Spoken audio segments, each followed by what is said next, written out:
Hello again, and welcome to the Prince Magnum channel. I'm your host, Prince Magnum. Welcome to Two Sides of the Same Coin. Well, episode 3 of Vera's comeback. Many of you have been excited, I'm sure, about seeing what's going to happen to Vera next.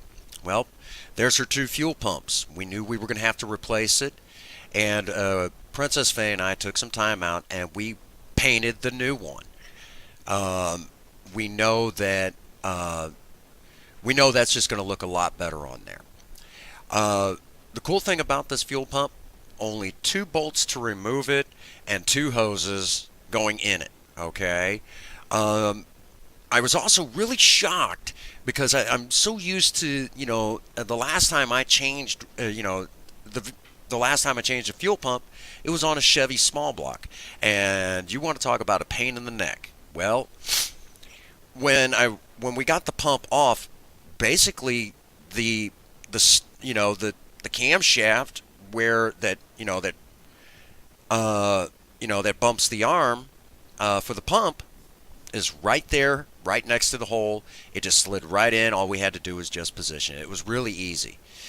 Right here in this clip, you see Princess Faye, hanging over the fender, scraping the old gasket off. Please take your time and remove them. If you don't have a scraper, a screw, a big flathead screwdriver will work. Or I even at one point got in there and was doing some gasket scraping with a pocket knife.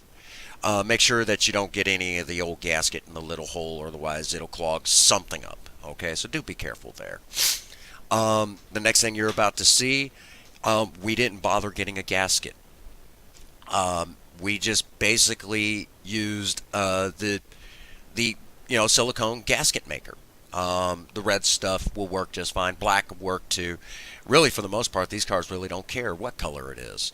I would say that for the most part, though, gas and oil, you want to avoid using blue on. That stuff works better for water pumps and whether basically if you're sealing out water.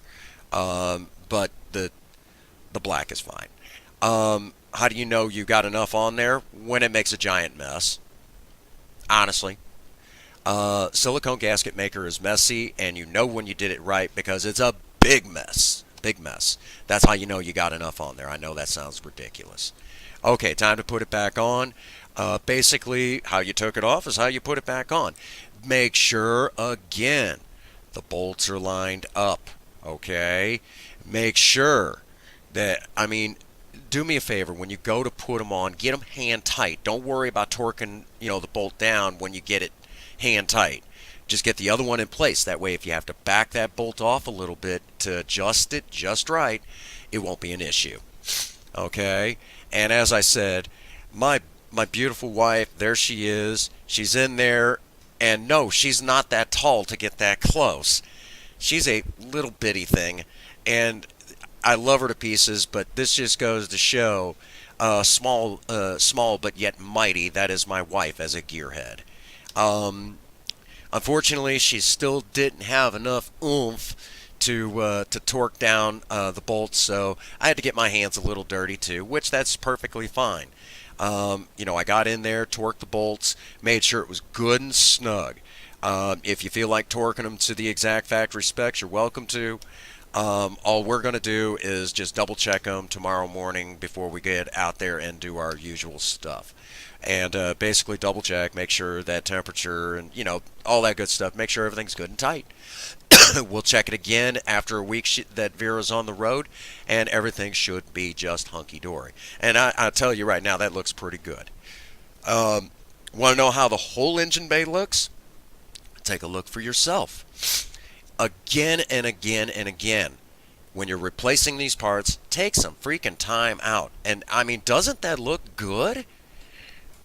Between Princess Faye and I, this engine looks amazing. She thought I was a little overboard on the painting, but now she's starting to understand. And I'm going to tell you all again and again and again, if you don't paint a lot of these bare metal parts, they're going to look ugly and disgusting a few months down the road. And when you pop the hood of your project and you see all those ugly and disgusting parts that you just put on, I think you get where this is going. All right, all that we have left to do now is just this: patching the gas tank. That's all that's left. And we found the hole where it's leaking the worst. I don't think it's going to be a big problem from here. So there you have it, folks. Hit the like button, hit the subscribe button. Get out there and work on a project. If you have a sweetheart, sweep them off their feet and do something special for them today. Make sure they know that you love them. And above all, if nobody has told you that they love you today, Prince Magnum does. God bless you and have a happy 24. Thank you.